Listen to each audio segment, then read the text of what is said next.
It is Wednesday, May 31st, 2023. Welcome to our weekly cult meeting, Wizard Wednesday. Channeling in from the Quantum Downs, this is your cult leader, Elf, and joining me is... Dota, hello. What's up? It's Bear. How we doing, Wizzies? What's up, guys? Wait, who let Jitsi up on stage? Oh, God. I'm fine with it. Get Matto up here, too. Yeah. No, Matto's invited, but I don't remember inviting Jitsi. Matto's invited after he posted that incredible animation. So good. I mean, jeez. That was one of my favorite pieces of cult content this week. We have a big show today. We've got updates. We've got cult questions. I'm gonna go on a rant about Ouroboros, and we might talk about AI. But I wanted to start off with just a few impressions I got from that Kevin Rose space the other day. Did you guys go to that? I listened to some of it, but I have like a very sensitive constitution, and it was very like abrasive, and I just couldn't take it. I was like, I don't need this. So I tell me about it. I'm curious. It feels like he was really getting the end of it from the crowd. Yeah. Bear, you saw it, right? Yeah, I'd describe it as a public stoning. Yeah. I mean, it kind of was, and I guess like my biggest takeaway was like, I feel you, buddy. I feel you. I don't think we've gotten into nearly as much hot water as maybe the Moonbirds and Kevin Rose has. And certainly not from Wizard Wednesday regulars, right? If you're listening to this, like I don't feel like any of that's come from anybody listening to right now. For sure, yeah. But there was like a few specific things that I just really felt, and like one of them was about, he was talking about, I'm going to paraphrase, but he was talking about like within a startup, you've got like 1,000 back of the napkin ideas that happen like almost every week, and sometimes those back of the napkin ideas get spilled into the community, and then the community thinks of naturally that that's a thing that's going to happen, and partially that's on Kevin Rose, that's on us if we ever let a back of the napkin idea go public. But it's always tricky because sometimes you think a back of the napkin idea is a real idea that's going to happen, and then you get farther into it and you realize no, it's not going to happen. I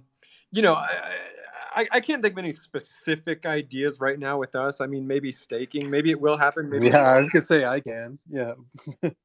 Right. Yeah, and then sometimes like an idea like staking like turns into something else. Like maybe there's a better idea than staking that still has sort of the same effect. But yeah, I don't want to talk about staking. I just want to talk about like we do this space every, I've mentioned this several times, but we do this space every week, and we look for things to say, and sometimes it's not like Steve Jobs, who only does a keynote like once a year when he's getting ready to launch a project or a product. It's we fill time every single week, and I love it, but it's just like that's some of the pitfalls that you just naturally fall into, I think. I also think these I've learned a lot about product development from you, Dota, is this idea of like obviously we all know the space moves so quickly. And development is, if you're doing it right and paying attention to the details and making something great, it just takes a ton of time. And so like, there's this like inherent friction between like product development and the speed of like the changing market, which is always just it's a tough balance. Yeah, I think that's one of the key things about being a creator in crypto is something like in a regular company. So like I worked for like one of the Fortune 5 companies, like one of the biggest companies ever. And like it like the plans that they had would go on for like years, right? And you sort of like have your your roadmap and your tickets, and like you do those things and you do it in order, and you don't really like stray from that very far. Whereas like working in a startup, and particularly crypto, is the exact opposite, where what happens is you actually commit to something that takes you 6 months to build, and then well, like Goblin Town is a good example. When so far as like we started Goblin Town a month before ChatGPT was released, right? And then like ChatGPT comes out and it's like, oh shoot, this is actually like squarely within the main line of our business. How do we now kind of like manage resources across those two things, and whatever, we've done fine there. But I think that one of the things that you find, or then even Ordinals, right? Like Ordinals comes out and it's just this like incredible new protocol that like nobody ever thought of before. And what you sort of have to do is like drop everything on your roadmap and kind of like uh, attack it if there's something there, and then you can kind of get back to your regularly scheduled programming once sort of the hype dies down. I don't know, and I think that that's actually like takes a very certain kind of like person to try to survive in that sort of environment, because it's like you always getting like jerked to the left and the right. So yeah, good job, Magic Machine team. Yeah, and so that kind of segues into another thing Kevin Rose was talking about, which is like it takes like 3 to 5 years to build a real tech company, and I think everybody in Twitter thinks like a company gets built like in 6 months and immediately goes to the moon, and man, that just doesn't happen. And And Kevin Rose has the problem too of like being successful. And so far as like when you're successful in one area, everyone thinks that you're going to be immediately successful in another. And yeah, so then what basically happened with, let's say, Moonbirds maybe is it's basically like, oh, well, this like massive celebrity has made this project. So his celebrity is going to translating into like someone else buying my bags. And so then whatever Moonbirds have, going for 50 ETH or whatever. And then that's never sustainable, right? Like what anyone can deliver is never going to be as good as my inflated expectations. yep. Yeah, and yeah, so like, yeah, I just think we're in this for the long haul. As we've said all along, I'm more optimistic than ever. I'm very excited about the future, and I think let's say Magic Machine has a few other ideas that they're working on. I don't think we are going to announce those prematurely, or maybe even until the product is actually totally done and ready to launch. Um, that's true. Which I love, right? But like, I think it's part of our job to maybe go back and start like retraining, everybody in the space to, be patient and then like not just to like make moves off of speculation. I think, I think that one of the things that we have too, especially, is like we clearly have something special where it's like an IP that people love, right? Like everyone who's here loves participating in like creating, and for whatever reason, right? You like the wizards, you like to create, you like the friendship, you like AI or the Alpha Channel. Like there's all these reasons why you would join Forgotten Runes. Like we clearly have something special, and the market is kind of like calibrated where it wants us to be in this moment in speculation, right? That's what the floor price always is.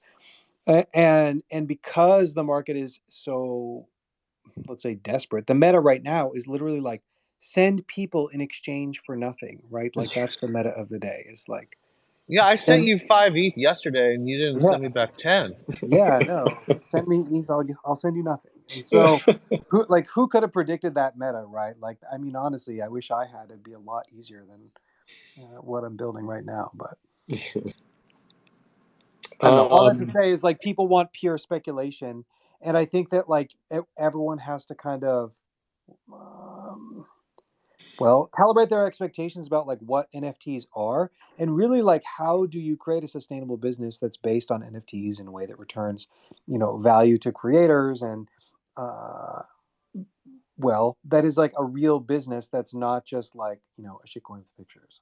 My brother-in-law mentioned something interesting about, he's like, it's, the bull run was so crazy that it's, obviously it sets these expectations like we're talking about, but he's like, when it gets a little bit more boring, he's like, then people feel a little bit more comfortable because of the volatility. And I think we're just like, maybe people won't get the like the two the 200% return on like a week flip, but they can be a little bit more stable in playing and not like risky and all. I think that's a nice like future to look forward to, if that makes sense. What are you saying? You're saying that like when?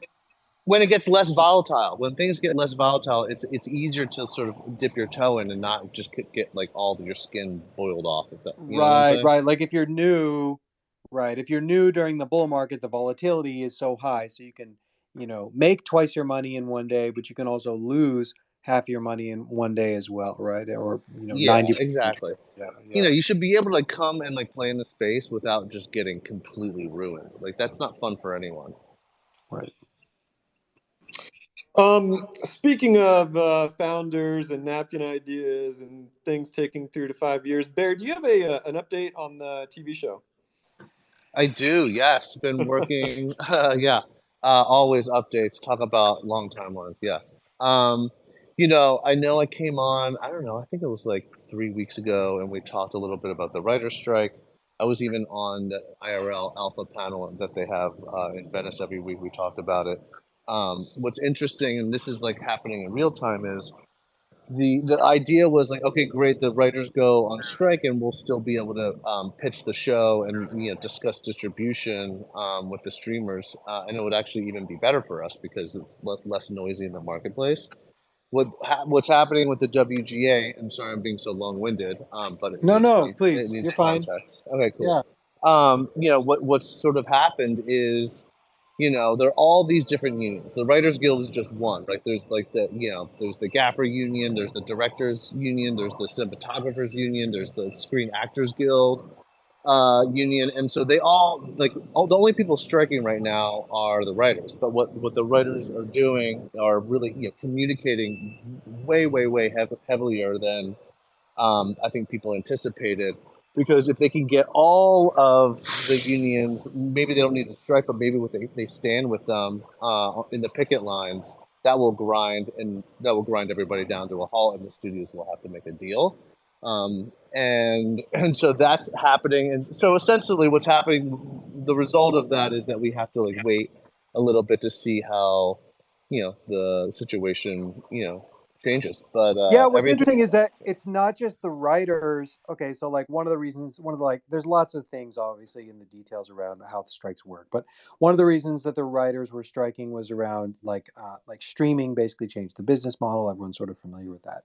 But I think like part of the reason why you're seeing other unions apply, let's say, more informal pressure is like AI basically, because AI is essentially, well, potentially replacing not only the writers but also like the actors and like the visual effects people and like really like computer generated like representations of actors, for example, is getting better and better. And so, yeah, basically the use of AI, as I understand it, is also a part of these negotiations. Is that right for your understanding, Bear? It's 100% right, and I think writers are afraid. Like, there's a use case. I even thought of this idea, like taking something like the Loracle and like going to a major film studio and saying, "Listen, like you could use your development team and use this tool to develop the show, and then just like use the writer as like a co-creator. So now you have the studio co-creating the actual show and owning the IP with the writer. It's not a good precedent to set, so I don't think we would do it, but that is absolutely what's happening. And they're frightened. I mean, shoot, my wife works for a deepfake company, and so yeah, AI is going to be attacking all vectors when it comes to entertainment. Yeah. Yeah, I have a comment on AI, but before we get to that, basically, Bear, what you're saying is you thought we could originally leverage the strike to our advantage, but now it has developed in such a way that it's actually slowing us down. Yeah, Um, a little bit. It's paused. I mean, listen, it's locked and loaded. Everybody knows about the show. Everybody loves Derek. Everybody loves the world. They love the story behind the cult and just Forgotten Rooms and the community, like ground up nature. It's just we have to wait a little bit to have formal restart formal conversations. But I well, don't think it'll be that long. and truth be told, let's imagine a world where the show was fully in production already, and then the strike happened. That would stop production. So we would have been screwed either way, really. Yeah. The show would have been shut down, and it would have been terrible. Yeah, that would have almost been more depressing. You're right. We talked about this. That is way worse than where we are now. I like stopping production. You start losing artists, and other Yeah, people have to get jobs. It's brutal. disaster. Um, But yeah, as far as like AI replacing writers and creatives, I know there's a huge debate on this, and it goes back and forth. And I just want to make a comment on something our own Magus Wazir tweeted today, which he said, I was originally super impressed with GPT-4's ability to write fiction, but after playing with it for a while, everything it writes seems kind of samey and bland. How Um, happy? How happy are you? Oh, well, it's yeah, it did excite me because I've been feeling that for weeks now. It's I can totally see that. I've been having in-depth conversations with ChatGPT almost every night, and I am seeing a trend. I am seeing just a very flat, homogeneous voice that's coming out of it. Like I can see the machine now. And I'm getting a better like grasp on the quote unquote creativity of these AI tools as they are today. I know they're very quickly evolving, but here's one thing that I don't think the machine and the AI is going to do, maybe ever. Um, I was talking with the other day, and he said something really interesting. He said something. It was something like Chat GPT or an AI cannot hitchhike through South America, break its leg, and come home to tell us the story. But humans can. Uh, and if you're a human, you don't need to write like Ernest Hemingway to tell us that story. You just need to use your own authentic voice to tell that story. And AI doesn't have a style, and it doesn't have an experience behind that style. It has no unique perspective. In fact, quite the opposite. Its perspective is just a homogeneous amalgamation of countless perspectives. Okay, and don't come at me with, yeah, but it can be trained on Hemingway's style. My reply is yes, exactly. It's just a rote copy of a style that already exists and thus not as compelling as the original. And then you're probably going to say, yeah, but in a few months the AI will be able to develop its own original style. To which I reply, great, and I'm sure it'll be really cool on Twitter for a week and then it'll die. Why? Because that style has no lived experience behind it. It's not saying anything because it's not alive. Now, we can revisit this conversation when the machine gains actual consciousness. That's a whole new conversation. But for now, the machine doesn't have a life. It doesn't have a lived experience, and it's that combination of the human lived experience and the authentic manner in which that experience is communicated that makes it valuable. That's the beauty of being alive. It's all the experiences, and it's all the unique perspectives and the voices to tell that experience. This is what I love about Forgotten Runes. I'm not looking for talent. I'm not looking for skill. I'm looking for a unique experience expressed through a unique voice, however crude that voice may be. So Yeah, I I, go ahead, Jordan. I think that like so you're right in you're hitting on something that actually AI researchers even have a technical term for. The technical term that they might use for that would be called embodiment. And there's like this philosophical discussion, which is like, is it possible to learn without embodiment? And the answer like might be no. And what do I mean by embodiment? I mean that you basically have this sort of that your intelligence is being put into a body, right? That you said that you can go to South America and break your leg on the way and then learn from that experience. That you can basically test out your theories through lived experience and kind of see if your philosophies like help you have a better life. And so I think that I actually agree insofar as I've had quite a lot of my fears calm down about AI, insofar as I think that what you'll find is that like language models will basically top out at around human intelligence. Now, that's still really smart, right? That'll still eliminate a lot of jobs. That will still be better than your average person.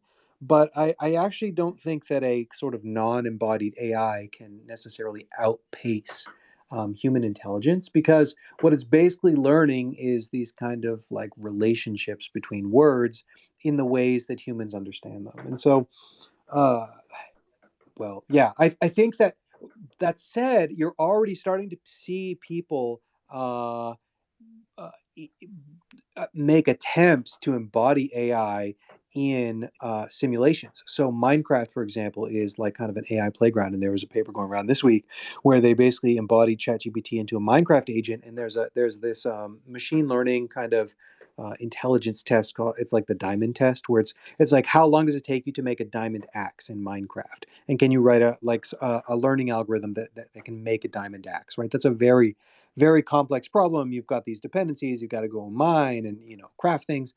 And well, they were basically able to use this Chat GPT Minecraft person embodied agent to solve the Diamond Axe test faster than any of the other previous algorithms. So, you know, well, people are working on it, is I suppose what I'm saying.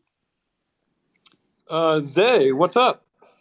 Hey, I just thought that was a super interesting conversation you're talking about, Elf. And to follow up with that, I had watched like a story about Lauren Hill when she was in the studio.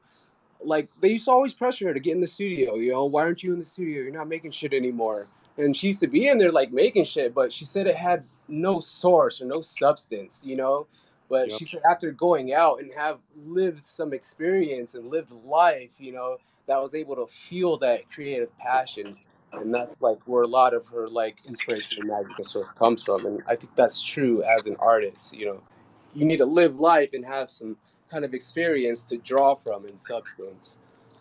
Absolutely right. Absolutely right. Yeah. I mean, there's countless stories about just countless versions of that story you just told across artists all throughout history. But yeah, I totally agree.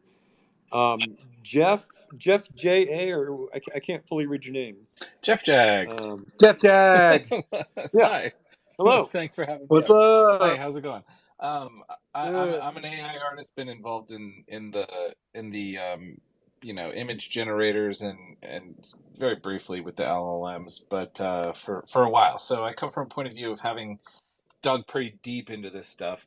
I think there's a lot of what you said was really interesting, and a lot of it's very true to humans. But I think there's a slightly different take on what's going on behind the scenes in terms of what an AI really does, and like a slight misinterpretation, honestly, on your part, because what you're kind of saying with it doesn't have a life experience and it just copies other styles is sort of true, but in the way that it works, like when you Yep. source from a data set, what it's doing is learning, and in a real way it learns. So it has a different learned experience than a human would. It doesn't have a life that goes out and experiences reality. It experiences reality through other people expressing how they experienced reality, and can aggregate and to like basically make connections between things that are similar and learn from those things to make new information. So the one thing that I would clarify that I think that is true now and not future tech, but is true now, is that when an artist creates with AI tools, they are making new work, and I think that is defined by the technology as it currently is. Yeah, I no, I agree. hear you, man. I hear you. I mean, the AI training with art and writing, it's an amalgamation of countless perspectives, as I said. But I find that end voice is just very homogenous and just sort of has this like gray static feel to it. Now, a human artist can come on top and then use that as a creative partner, and pick and choose elements from the content that the AI is giving them. But the AI's voice alone, I don't know that I would classify that as a singular lived experience. Oh, a third perspective here is something that, like, that I think a lot about is the there's a lot of options in how to navigate the space of what the LLM has learned. And ChatGPT is actually just one of those. Okay, so follow me for a second. If you take all possible combinations of words, right, and you like put them on a map, there's like most of those words are not interesting, right? It's just complete gibberish. And then if you take like the set of all of the words that make sense, um, though a lot of the words that are most traveled are going to be very uninteresting, right? Those are going to be cliches and they're not that interesting. And so there's a set of words that you could kind of a path of words that you can follow that are actually like meaningful and interesting, but they might not be as likely. And so I think one of the things that I'm seeing when I use the LLMs, particularly GPT-4, is um, that well, okay, so ChatGPT existed the GPT algorithm as for completions existed for like what, a year before they made ChatGPT. And then they were like, we knew this was possible but no one ever made it, right? And so then they made ChatGPT and then it took the world by storm. There's another way of using GPT called agents, which is not, which you can't do through ChatGPT, that a lot of like hackers are sort of exploring. Now it kind of goes off the rails, it's like not quite there yet. But what you basically have is this sort of interaction that's a lot more like, let's say, closer to the metal, right? It gives you a lot more control. Like if GPT-4 is like a digital camera, using agents is maybe more like using Photoshop, right? And you're able to kind of like get in there and tweak the knobs, and you'll be able to give it like to take something that you like, right? Like we've just seen with this like Photoshop where you can use Stable Diffusion to repaint an area. You can't like take Chat GPT and sort of repaint an area, whereas with this sort of agent-based programming you can. So I guess what I'm getting at is like something like, you're right, it doesn't have a soul. You're right that it has limitations. But I also think as a practitioner dealing with it day to day, I also wouldn't underestimate it. And I wouldn't believe that we've explored what it's possible of doing, because with better tools, I think that we can still get better outputs, even with the same model that we have today. I'm sure it'll pass like the so-called Turing test with its art and writing and chat abilities.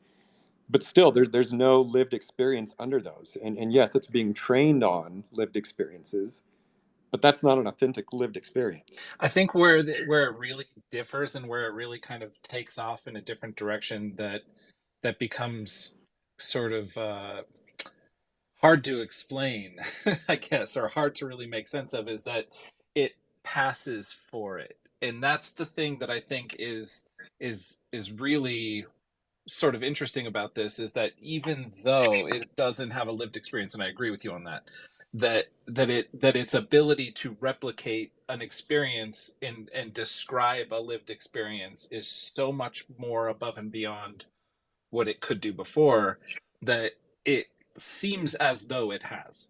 And whether we say it did or it didn't have a soul, does it basically convince us that it does without saying, you know what I'm saying? Like like it's so close. I do know what you're Yeah. saying. Yeah, we're all going to be Blade Runners in the very near future. And I don't know.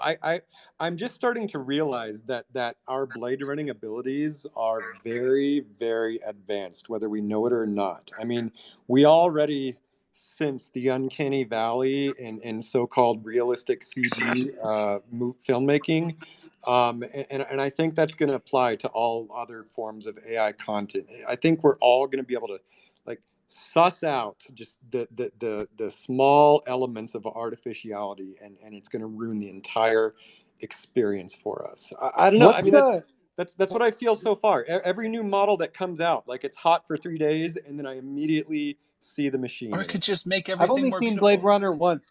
Can you explain that analogy? Have you seen the film Blade Runner? Only one time, like a long time ago. Yes, it's the best. Yeah, so yeah, Harrison Like, Ford, he plays this sort of detective. He's called a Blade Runner, and he's hired to like run around the city and find the replicants, which are essentially androids that are indistinguishable from human beings. And he's really good at like sussing out who's human and who's artificial. But of course, the film being the thought provoking piece that it is, you eventually start to not care whether uh, a, a, a, a an android is real or not. And in fact, at the very end of the movie, one of the androids expresses humanity far more than any other human in the film can do. Uh, and then it finally ends with us questioning whether Harrison Ford's character is an AI as well. But yeah, it's I think what we're all sort of wrestling with right now, and even Jeff Jag is like, will we get to that point to where we can tell or not? We'll see. Fun fact about the movie: it's supposed to take place in 2019. In Los Angeles, yeah. Yeah. Where's my flying car? We're a bit behind on those advances. Oh, hello. Hey, everybody. Hey. Yeah, I guess I see into my own maybe bias around this at the moment, which is like a lot of the content that I enjoy or relate to most can often be like personality driven. So I'm almost relating to the human behind whatever's being created at that time. I guess if I can't tell whether or not the content is produced by AI, that like falls out of the picture, and I just have to take the content on its merits. And then I also recognize that at some point in the future, it might be that we begin to relate to robotics and AI in the same way that we relate to each other. So this might be a passing problem. But I do wonder if it's always possible to tell, or if there's always the absence of like a human personality delivering the work. If there'll always be kind of a subgroup of people alienated by AI generated content. Yeah. I've thought about this. It doesn't bother me for AI to generate artwork, because I think that like the purest form of art is just taste. And like presumably if you kind of like encounter a piece of artwork, in most cases it's going to be shared to you from someone. Like maybe you're an artist here, like I guess many of the people here maybe are going to be on the front lines of sort of encountering the AI and trying to coax art out of it. But once we find something that is art, then now we're sharing it, right? If I send Elf a piece of art that I generated with AI, I've probably filtered out 1,000 that I didn't think were worth looking at. And so um, it, I think movies will be like that, right? We're on the edge of infinite content. Movies will be like that, where you can have where you'll actually like, Jitsi will already do this now, where he'll share a prompt and a seed on Midjourney and be like, "Look at this that I made. Here's the prompt. Here's the seed." Right? And why do you include the seed? Well, that's like the little bit of randomness, right? Because the prompt doesn't encapsulate like the reproducibility. And it's very very easy for me to imagine Jitsi in 5 years from now being like, "Hey Dota, type in this prompt into like Midjourney video, and here's the seed. It's like 30 minutes long, and you're gonna love it, right?" And now, do we say Jitsi made that art? Probably not, but it doesn't bother me because it was vetted by another human that says it's actually good. I think art history has shown us that the most compelling pieces of art are the ones that have constantly broken boundaries, broken conventions, and have given us new commentary on the human experience. And I don't see a machine giving an insightful commentary on the human experience. Maybe it'll do it once, and then that like that the novelty of that will be worn off, and it'll be back to the humans to comment on our own experience. It's like not to pick on Jitsi, but like yeah, like Jitsi can do some really fun prompts, but at the end of the day, it's rendering those prompts in a style that's been homogenized from artists on ArtStation. And sure, maybe we train a new model, but then still, it's like trained on artists from a certain art movement. You know, I don't. I see this as more of just like a fun gimmick, in the same way that cameras you people use cameras to take photos of their dog or their lunch, and they post it on Instagram or Facebook. You know, there's no real unique voice behind those photos. I can't tell my neighbor's dog photo from my aunt's dog photo. They both look the same, but I know an Ansel Adams photo when I see it. I Because want a prompt off. I Yeah, challenge you to a prompt off. yeah, I know. I think that Jitsy's prompts are better than my neighbor's dog photos. I don't make a distinction with the tools, I guess. Like, I don't think that the tools make that big of a difference. You're not going to be able to tell a Jitsi piece of AI art from a Bear Snake piece of AI art. You're just not. Like, You calling me a cobalt? Eh, I argue that one. I'll argue that You one. calling me a cobalt, dog? There's a lot of times where I'll go Not through it like that extensively for like 10, 20, 15 minutes just to find like a couple words. And I don't know. It's like reaching into a black box, right? And trying to figure out what hits, because like it will come out differently if you just change things with weight. Like, I don't know. No, but I think my I can point prompt better is- than Bear Snake. I think I strongly disagree that you could pick out AI art from non-AI art. I think it would depend. Because my blade running abilities are pretty sharp, and I can definitely see AI art when it's I think it depends. I think it depends on the medium. Honestly, I think that's a broad statement. If you're just using prompts in Midjourney, it's all there's no unique artistic input on those. but that doesn't bother me. Like, okay, so I might be able to detect with my blade running abilities that something came from Midjourney, but still find it moving. Look, I like it too. I use AI art as well, but it's not like revolutionary and groundbreaking. You're not gonna like be enshrined in the halls of art history with just Midjourney prompts. You're just not. It's a fun tool to play with. And yes, you can use AI art to say very unique things, just like you can with a camera. But like just raw prompting in Midjourney, it's not going to make the cut. It's just not. Prompting in Midjourney and then using it in Photoshop and then remixing it and then bringing it back into another image editor, sure.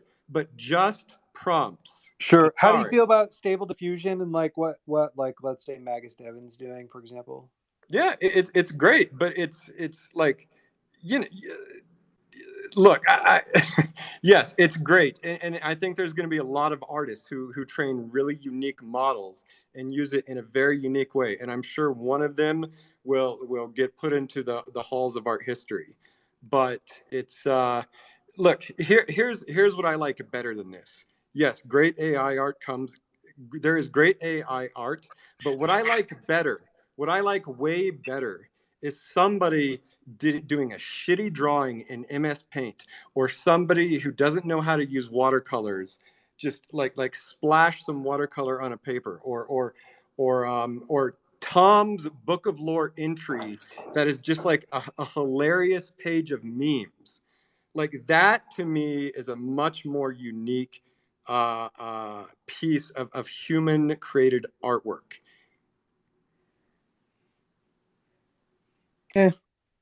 Like, yes. I think we're gonna have to agree to disagree. Yeah. Like, yes. I guess that I differentiate in terms of like what's possible today. Like Magus Wazir's Will Smith eating spaghetti video like might end up in someone's art book. And you can say, well, that's because it's like funny or it's because of how bad it is or something. But like, I don't know. Yeah, listen, I don't disagree. There's going to be standouts for sure, but I guess what I'm saying is like Forgotten Runes has created this very unique creative community.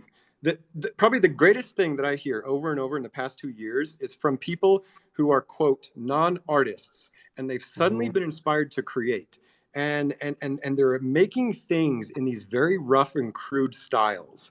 Okay, now imagine this happened like and then the camera was invented, and now all of a sudden they think, oh, I can just make an image by pressing a button, and I don't have to embarrass myself by doing these crappy drawings. I'm just going to press a button and make an image. And now all of those people, instead of doing these like crazy crude drawings, they're just like taking photos and putting that in the book of lore. We have lost something if that happens. It's true. I don't disagree with you. I actually do think of like most quote unquote photographers are kind of kitsch. Like it just doesn't resonate with me at all. And so I agree with that.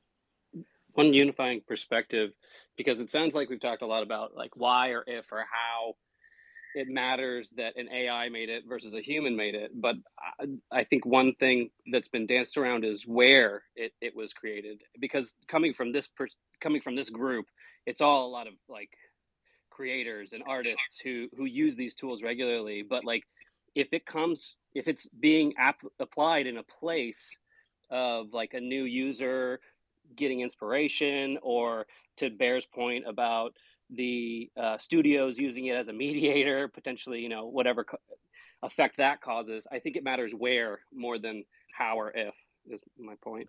Yeah, it's the experience behind it. Jeff, do you have something? Yeah, I was going to say that I think that that I want there to be more artists in the world rather than less. And so when I think about like what you said about, people getting access to tools, well, we had this tremendous technological explosion of quality. So you can have someone who hasn't been an artist or identified as one before jump in and start to be more expressive than they've ever been in their life, and find ways of finding some kind of way of expressing themselves. And at first, you're right, they're not going to do a great job, but like I would never hold any artist to be like, you pick up a pen or a pencil and your first week you're going to start creating masterpieces. And I wouldn't judge them on that either. I wouldn't say it's not okay for you to create art if you're only making bad work. So I would say that there's a new threshold that they're going to be able to create passable work that looks like something that was created by someone who had the ability over 20 years and not have the understanding behind it. That kind of new ability to create will take them on a path that they will likely go down and learn something interesting about themselves and reflect on their prompt craft and be able to develop a style, hopefully, after a lot of practice, just like you would as any artist. You'd find this new tool is very, very advanced and can create in any style possible. But at the same time, we should give them the freedom and the leeway to make mistakes and learn along the path. And like just like you said with the photography explosion, we had Flickr, we had thousands of people calling themselves photographers, and they weren't making great work, but many of them went on to become good photographers because they practiced. And so that I think is where we should give people the forgiveness to go along that path. Yeah, no, I don't disagree. I always want people to use the tools they think expresses them the most. But I just know in the past 2 years, we have pulled that desire to express themselves from quote non-artists, and they have made amazing things without AI, and I just don't want to lose that. Matto, did you have something? I was gonna say that I think there's something to be said about like characters like Pepe and Bojack. I think they work really well because they have like a very low barrier of entry for like creating content with. So like you just like throw up a Pepe or like a Wojak and MS Paint, you can make the most crude comic with them ever. But like it fits with like the styling of them because they're very like simplistic characters and they're made to be kind of like templates to kind of like go off of. And I think that content creation, like making it easier for content, like right now everyone's kind of like it's novel. Everyone's like, I want to make something pretty. I think that's where like Midjourney is like really like it's really good at making like pretty stuff at the expense of like you have less creativity like to really flex with it, but it's good at creating pretty stuff. And I think a lot of people are enjoying that. But I think like as like it goes down and like that initial novelty hype like dies and people are like, okay, we're kind of tired of seeing like that Midjourney style or whatever. I think people are gonna kind of like try to just create like use it more as just, like a lower barrier of entry to create stuff that they wouldn't be able to like before. Maybe they would like put like a crude Photoshop of like Keanu Reeves in like a sad like train station or something. But instead now they can actually gen it and they can actually like tweak it to be more along the lines of what they imagine in your head, whereas before they can only just pretty much make a collage off of what existing images are there. And it's almost the same, except that they can actually tweak it more to what their mind's eye has for that imagery than what exists. And I think that it's just going to take time for people to kind of like mellow down from the initial novelty of it and stop going out. Like it's exciting for a lot of people to be like, I can express myself now, like visually in a way that I couldn't before. And once that goes away, like you said with photography, like it's cool that everybody can take photography everywhere, take photos everywhere. And now people don't really care too much about it. It's like, okay, sure, everyone can take a photo. It's just kind of like ubiquitous with what we understand. But it doesn't mean people can't take great photos with just their camera phones either. So yeah, look, I hear this phrase of this allows people to express themselves like they never could before. And look, that's true, but this is my point. People can express themselves. They have been doing it. They've been doing it without a camera, without AI, in these amazing, unique ways that are totally unique to them. We've been saying this all along. Create in earnest. Speak your truth. Put your rune on the door. And we've done that for 2 years, and it's been amazing. And like, go please use AI tools. I use AI tools. Do it, but just like I encourage you to just don't lose your voice in those tools. Yeah. That's I think that part of it, well, and I think that's part of it too, is this part of this discussion goes into these really deep philosophical issues around like what is art, what is the role of the viewer in the meaning of art, right? Because you used this phrase earlier, which is you're not going to use something in Midjourney that's going to end up in like the halls of history, right? And it's like, well, like why do I need to even make something that's in the halls of history at all, right? There's this sort of like you have like a certain rhetorical purpose, right? There's these rhetorical purposes in sort of like what you're saying, which is like, let's not give our voice to the AI and let's make sure that we're like being purposeful about any tool that we use, whether that's AI or photography or, pottery, right? And so I think that that's an important aspect, which is like the tool is a tool and you are your voice. Yep. Agree. Yeah, this conversation went way longer than I thought it would. There's a few other things that we need to hit before we run out of time. I want to just quickly address the story thread that we shared on Monday from the Forgotten Runes account. This story thread, I think a lot of people are mistaking it for Magic Machine's response to publish more unique stories from Magic Machine. This is not that. That particular story thread is, I guess all I can say right now is it's something totally different. That is all you can say right now. That is. Okay. Yep. There you go. Well done. Don't keep Let's hear rambling. about the Ouroboros. What's that, Dota? Let's hear about the Ouroboros. Oh yeah, okay, yeah. So that story thread is not like an official Magic Machine story. I am still writing a few of those, and part of the reason that I'm doing that is there was some discussion in the Secret Tower a few weeks ago from people wanting like a mainline sort of plot and a recurring cast of characters to follow in a story. And I think someone in the Discord even said something like we've got all these characters, but what's the main story? What's our mission? What are we working towards? And it sounded to me like you're wanting a story along the lines of like Frodo destroying the One Ring, or like Harry trying to destroy Voldemort. And so I just want to comment on that. What is the grand meta narrative in Forgotten Runes? Allow me to sort of expound on sort of a vague rant as to what that actually is.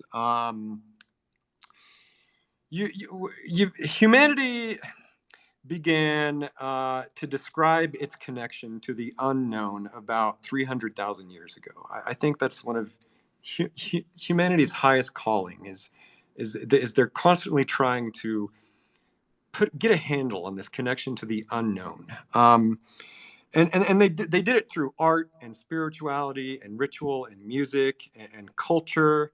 And as humans spread across the globe, they carried this lore with them. And that lore sort of it evolved everywhere they went. It evolved mimetically. That's how culture is spread. It's spread through memes. No matter where they went, no matter what regions of the earth they settled in, no matter what century, what time period, they all shared this collective unconscious, which is sort of this base layer of lore, this base layer connection to the unknown. And this base layer wears many faces. It has 1,000 expressions in the religions and the mythologies and the magic and the artistic expressions. It even expresses itself in our sciences, in our technologies, and in our machines. I mean, we were just sort of talking about this, how a lot of AI is just sort of trained on this collective unconscious, this shared lore. And it's this exact lore. It's the lore under the lore. That's the grand meta narrative. Throughout humanity's history, this lore gets erased and forgotten because the marks that we use to record it were very fragile and ephemeral. And now, in these uncertain times, we've been given this gift of certainty, actually, ironically, through blockchain. Blockchain presents this mechanism for a permanent mark on history. It's a mark that will not be forgotten. And then you couple that with artificial intelligence, which is just the collective unconscious in machine form. The machine, it's learning about our fears and our desires and our gods and our stories, and the blockchain will not let it forget them. And so this machine is it's ironically like a dragon of the end times, which poses this simultaneous threat to destroy humanity while also preserving its voice forever. And in that, it's eating its own tail.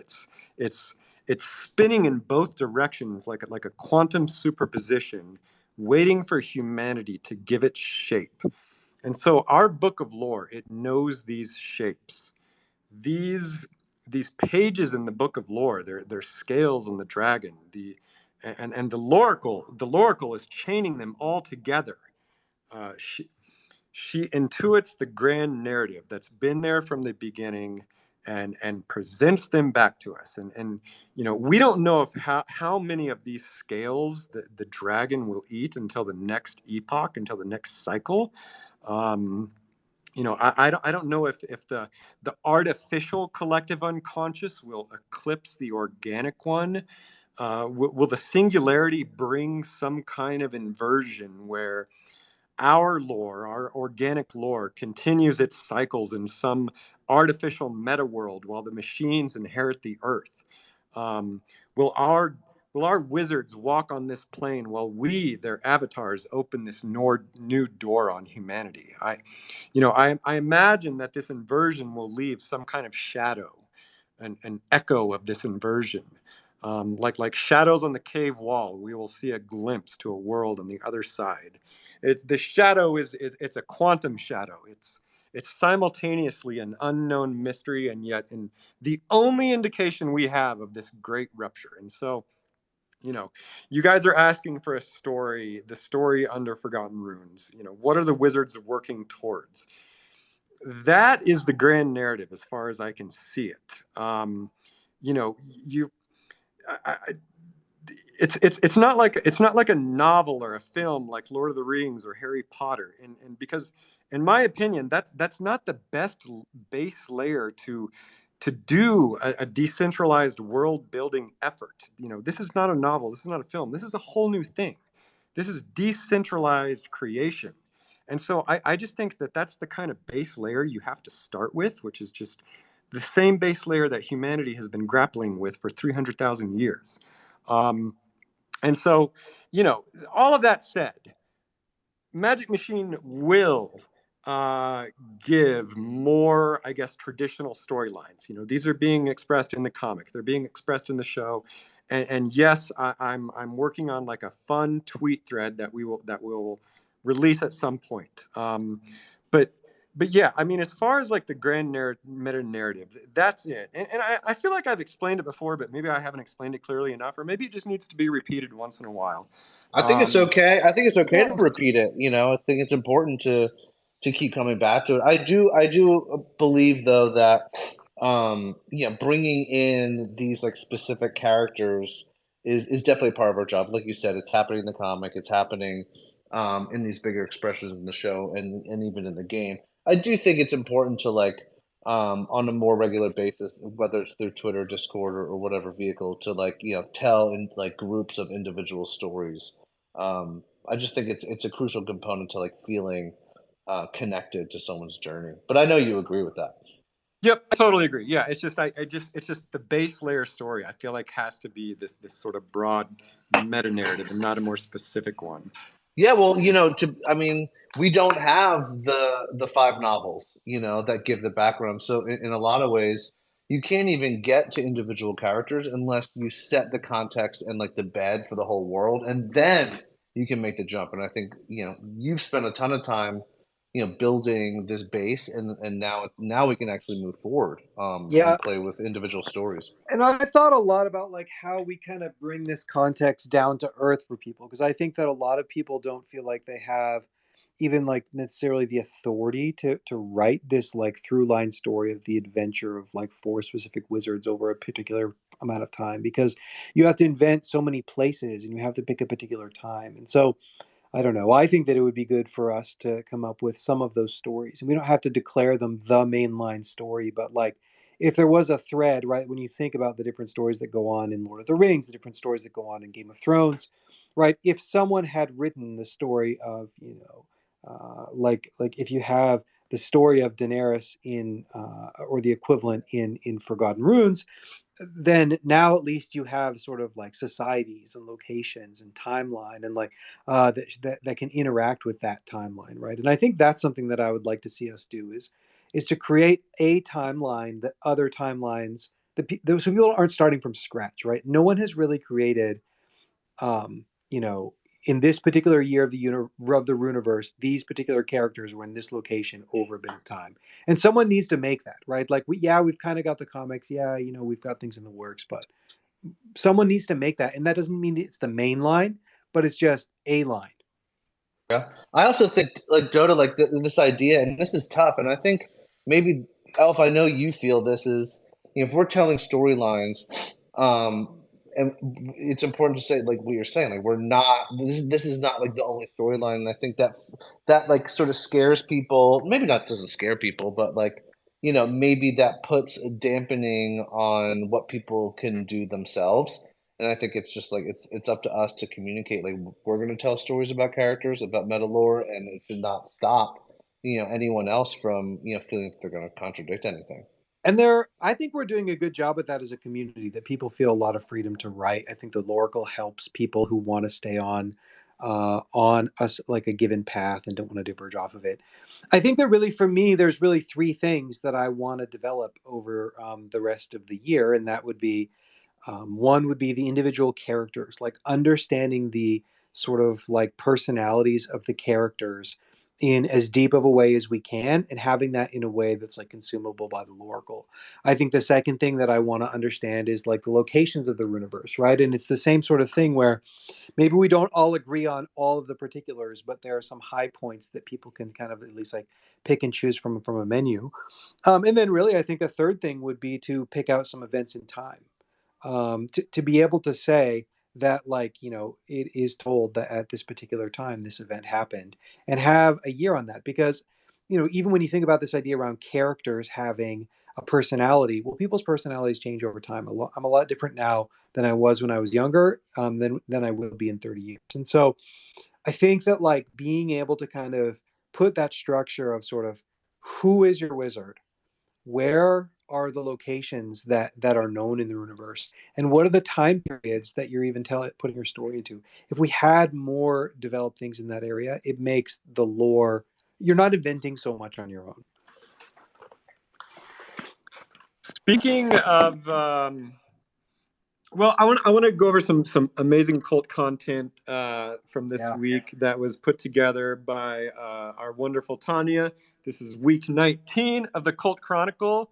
But I'm going to start off with one piece from Tanya herself, which sort of segues from something you just said, Dota. Tanya made this freaking amazing astrological zodiac of the Runiverse. It's so good. It's so damn good. And Dota, how did you feel when you first saw that? I was thrilled and like surprised, because you and I have been talking about doing a zodiac for a month or something. Like, you and I have been talking about, we're like, we need a zodiac, and we've been talking, so it was incredible to see this. And like some of the ideas that Tanya had were like better than any of the ideas I'd even come up with. Yeah, no, Tanya, it's so good. I freaking love it.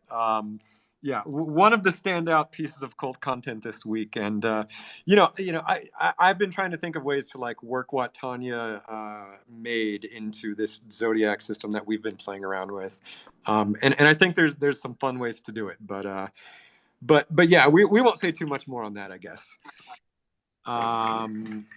Tanya, it is so wonderful. I was just thrilled to see that. It was so great. Yeah. Oh, and also, I remember I commented, "This is amazing, Tanya," and I spelled your name wrong in that comment. So just want to point that out. Okay. Other awesome pieces of cult content. Urshan, who's been doing these really amazing drawings and putting them in the Book of Lore, specifically around his wizard, Necromancer Judas of the River. I love this first image that's tweeted. It's like it looks like this wizard is making some kind of blood sacrifice to the Ouroboros, which is very much on topic for today. So yeah, really awesome piece. Cable is following up their amazing little imp design from last week with a brand new 3D model. Can't wait to see the progress on this. Trellin posted. Oh my gosh, this rug. Yeah. So good. I mean, I don't think we're ever not going to be impressed by Chemical Imbalance's rugs. It's just some of the most primo pieces of cult content. We have we have a couple in the office, and they're perfect. When I saw that rug, that card rug, I just like started browsing the Athenaeum for I was like, I have to have that rug. Like I want like the frog card rug and the pancake rug, and it's just I love your rugs so much. So yeah, keep them coming, and let us know if you need some funding to keep them coming. I love them. This is Chemical Imbalance using his unique human voice to put his rune on the door. You cannot prompt a rug. You cannot prompt a rug, exactly. Okay, other awesome stuff. Archer Animal Works, which is a brand new project that has come upon us. Oz, are you involved with Archer Animal Works? I think that he is, but I don't know who else is there. Yeah, by the way, Oz. Hey. Yeah, hello. What's up?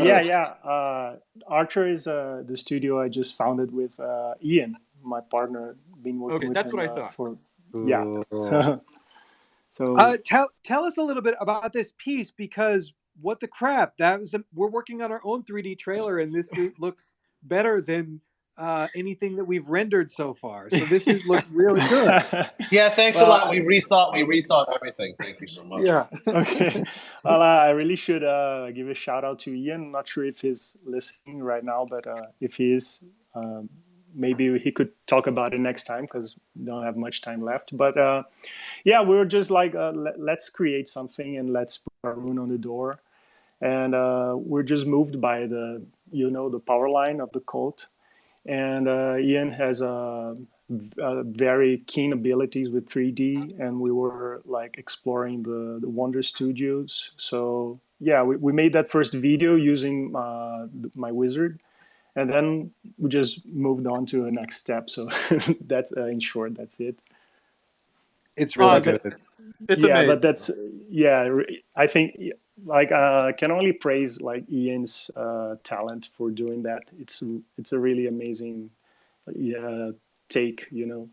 Were they the director too? I mean, some of those camera moves were just the detailed choices were just amazing. Yeah, I talked about him about that and said like, "Wow, man, the cuts are awesome as well." And then and he said like, "Yeah, it did some good doing lots of marriages in the past, you know." Like wedding photos. Oh, that's Yeah, so funny. yeah. Editing yeah. wedding Yeah. stuff, you know. Yep. I can't Amazing. wait to see more It out looks so of good. Archer Animal Works. This was a great way to launch the project. We have it looks like 3 pieces of cult content using the infamous Wonder Dynamics. Magus Wazir posted a scene of him and Cheddar Bob's Mushroom Wizard dancing. Loch Ness posted a hilarious death drop dance. And then Jitsi, I'm glad you're up here. Is this actually you dancing at EDC? No. I have always been envious of people being able to shuffle. My fiance is a shuffle like goddess, so I have to like watch her do shuffling all the time, and I can't. I wish I could dance like that. Wait, so this is your fiance dancing? No. Oh, well. Okay. No, it's not. It's not either. But yeah, she's. I mean, yeah, she's. If we were to clip her, she'd like be much better than that one. But no, it's not. Is it at least a video that you took at EDC? I don't think so. It's just a viral vid. Yeah. Kobolds are taking over. It doesn't matter if I record it or not. They're just getting slapped on everything. All right, fair enough. Great. All right, yeah. Well, anyway, remember when Gypsy came on last week and was deathly ill? I'm happy to have you back, bud.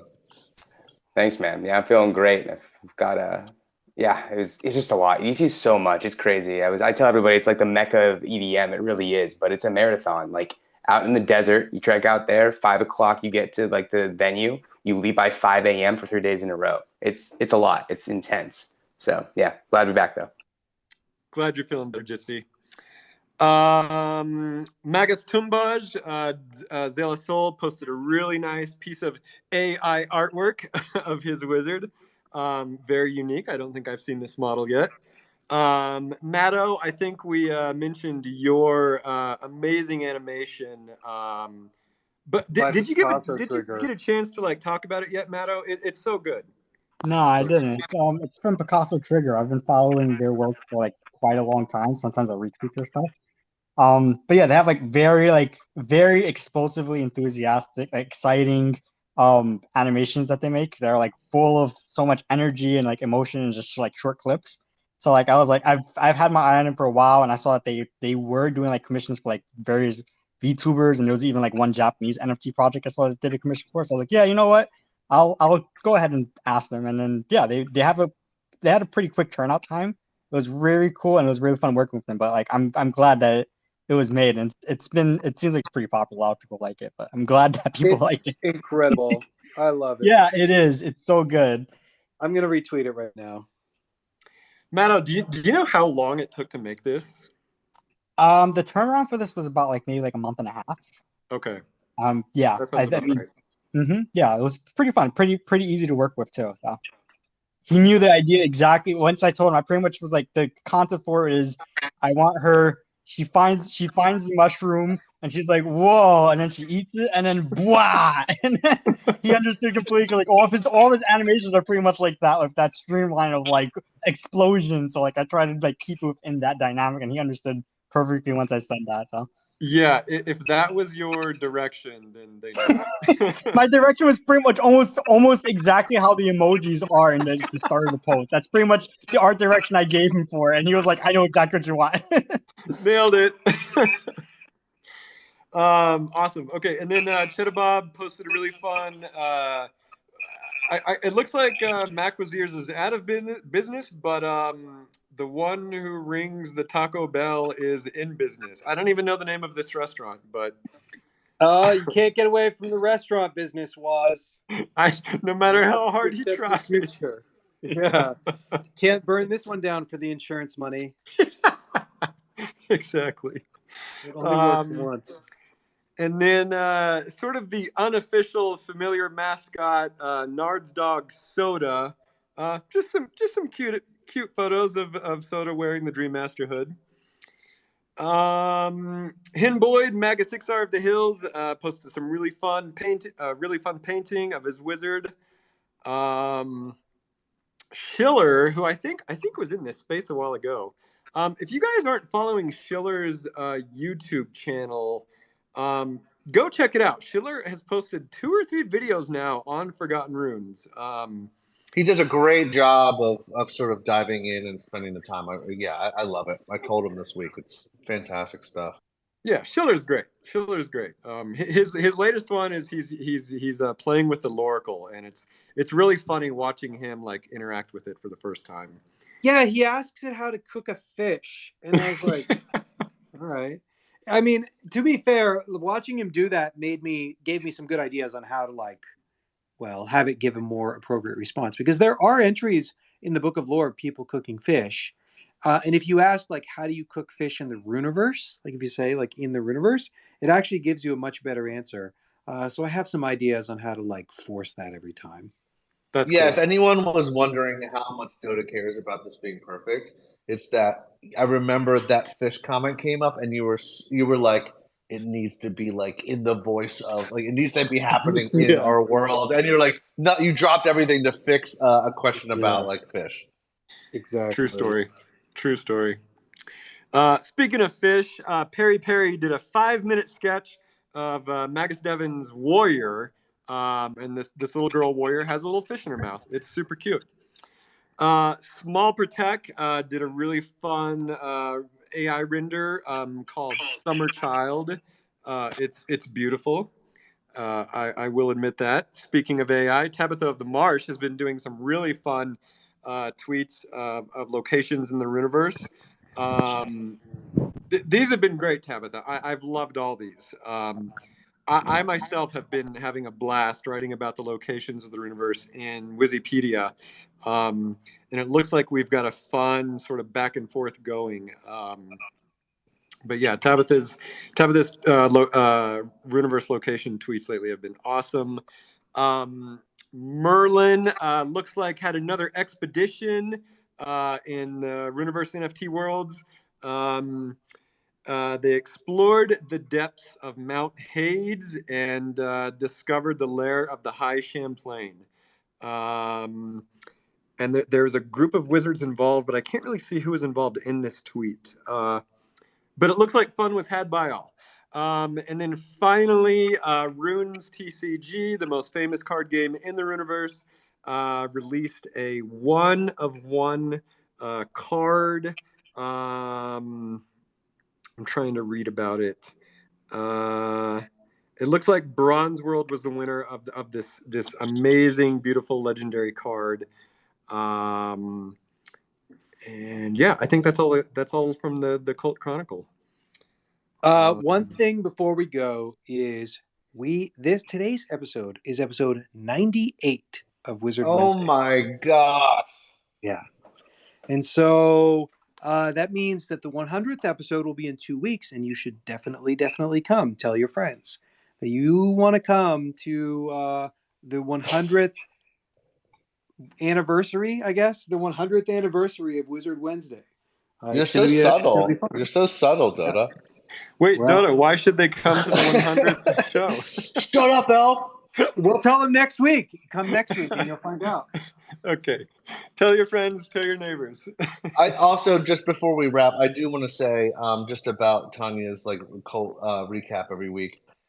There's I just tweeted about it and then deleted it because I screwed up the tweet and then retweeted it again. But this idea of communities are they're just pretty. It's hard. It's hard for communities to be very active, and just to look at that thread of 20 tweets of all the creativity. It's just unbelievable to see that in the midst of everything that's going on.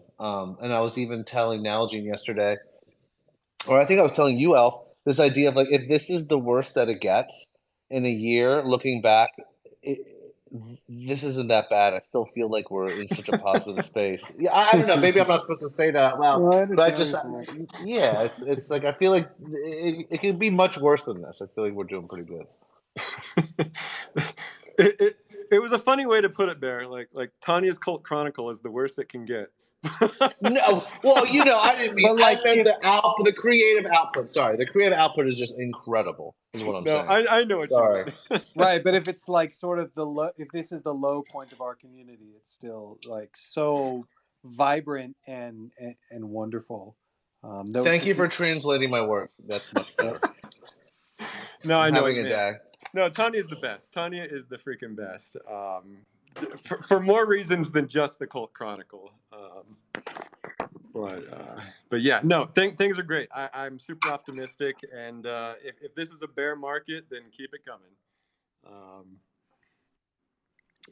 I guess that's it, right, guys? Yep, that's all I've got. Let's wrap it. This has been Elf, Dota, Matatsuki, Jitsi, Oz, Bridge, Bear and Snake. the entire Forgotten Runes Wizards cult putting their rune on the door. G in, everybody.